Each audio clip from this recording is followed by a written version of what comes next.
Hello guys, this is Living Outside the Country. My name is Arek Skuza and I'm recording this video for this channel.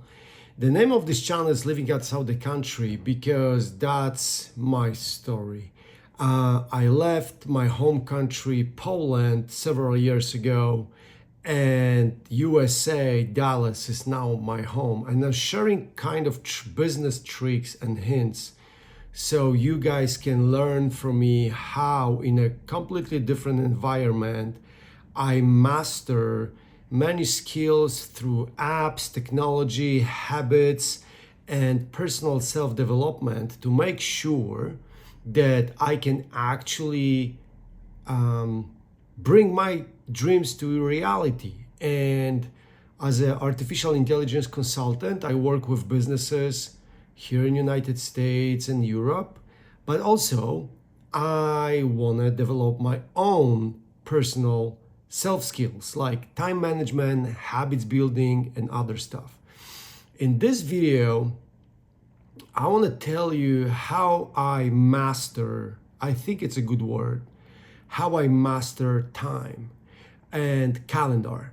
Well, I have been involved in mastering time and calendar and all time management techniques, energy management techniques. I've been in this since like probably 2002, something like that, maybe 2004. That's when I graduated my university and purchased first book. Probably you guys know that book is a book written by Stephen Covey, or about habits that effective people perform or build to make sure that they can deliver or master their life according to the dream.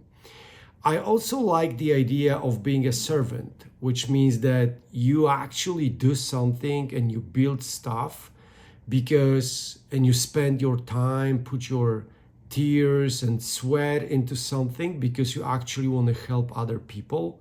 This is why I pick up the consultant job and consultant career, because in consulting, if you are not helping and you are not useful, I like to say, you are like a useless tool. Nobody is going to call you, talk to you. So natively, in a consulting business, if you want to do and achieve something, you need to be useful. So to do that, I had to decide where my energy goes and how I manage my day. So I want to take you for a journey today and quickly walk you over my techniques that I use for mastering my time. First, what I've learned, and it really work, is asking myself a question. When I can perform the best, which part of the day, or maybe night, if you like to work on the night, which part of the day you actually have the peak of your performance. And that is something that actually it's very important, but I need to also tell you guys that it's sometimes not possible. And I'll give you an idea what I mean by that. So my peak energy is really in the morning, but it cannot last for many hours. The reason behind that is because I need to also take care about my personal responsibilities, family, which means taking kids to school and things like that. So in this particular situation, I had to learn how to get up early. So I'm getting up about 4:30 a.m.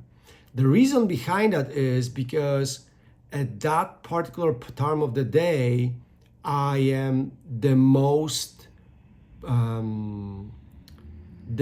effective when it comes to doing the things I love to do. Obviously, I cannot squeeze between 5 a.m. and 8 a.m.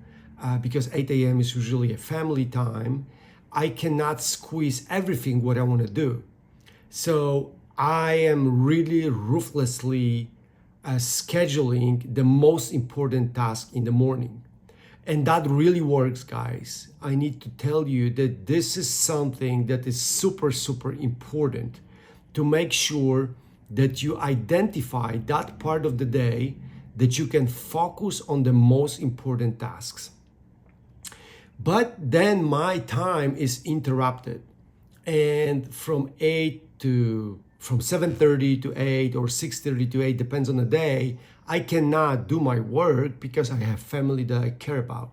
So then I'm getting back to work. It's still morning, so 9 to 11, I am probably still keeping up my productivity. So I schedule tasks like customer projects. That's the most important thing. But just after that is learning.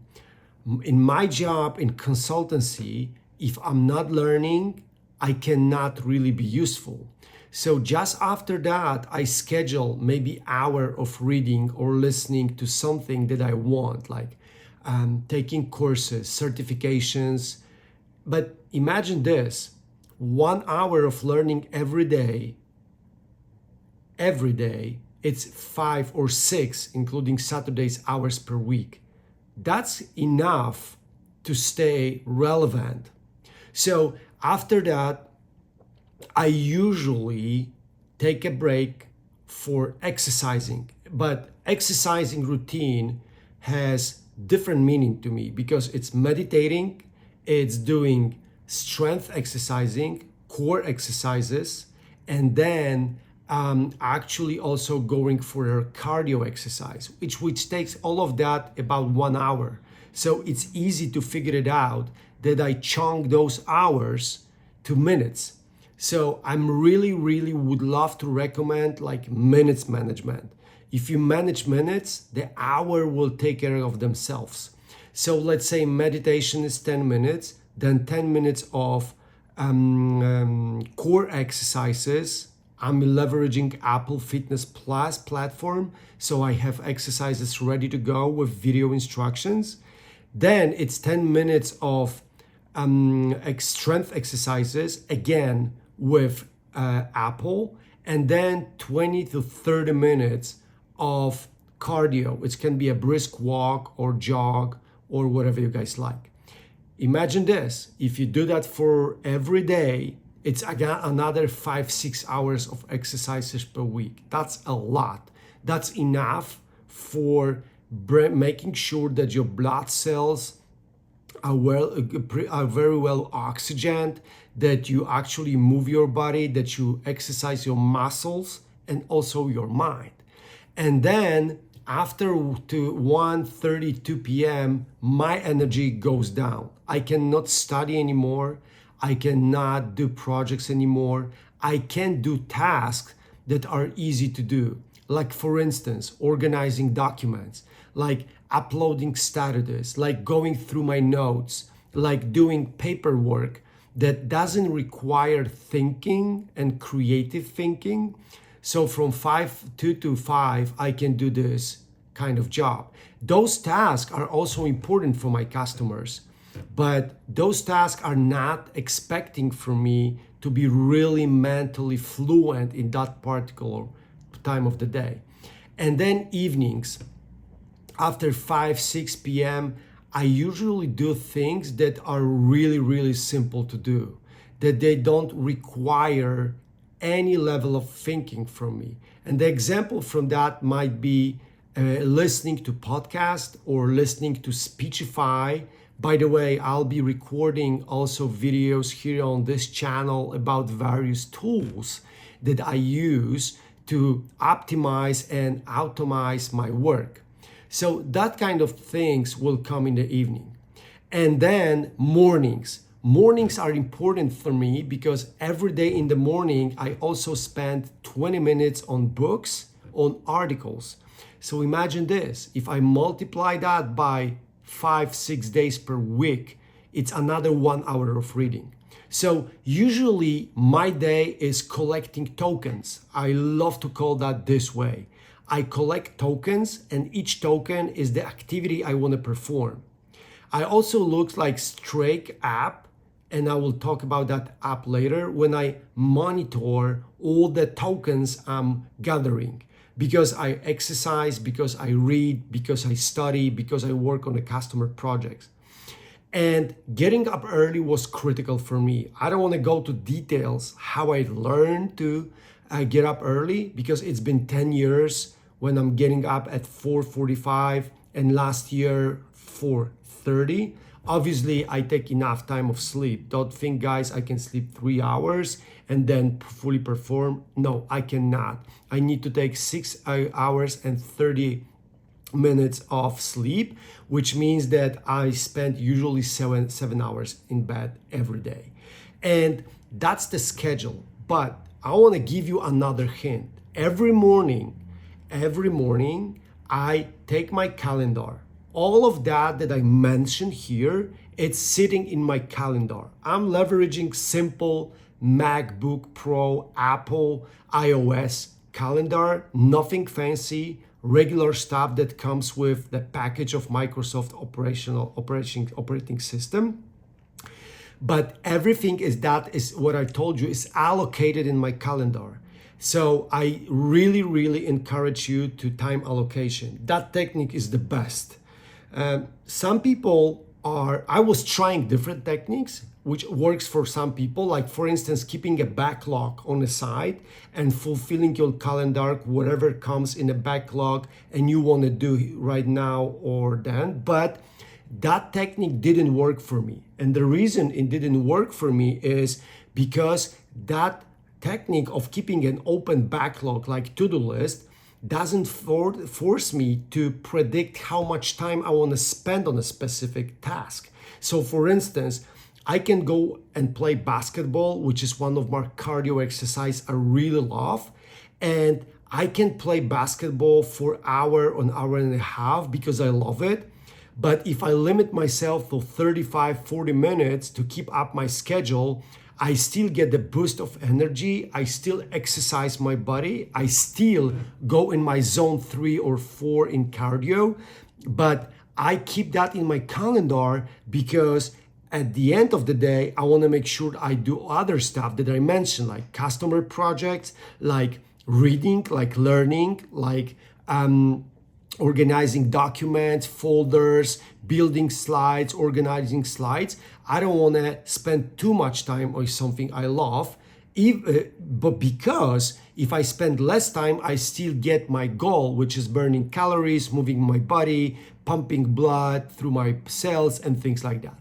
So I allocate everything in my calendar, like really hour by hour, but I make mistakes in planning. So what I do, I take a screenshot of my day, which basically it's a series of allocated tasks, and I upload that to Google Bard. And I have a prompt that I really like. That prompt is actually sounding like that. Let me pull up my prompt on my notes, and I tell you what I'm actually uploading to Bard together with my calendar. So that prompt is like that. Bart, this is my day plan. Suggest me how should I structure my day to achieve the most.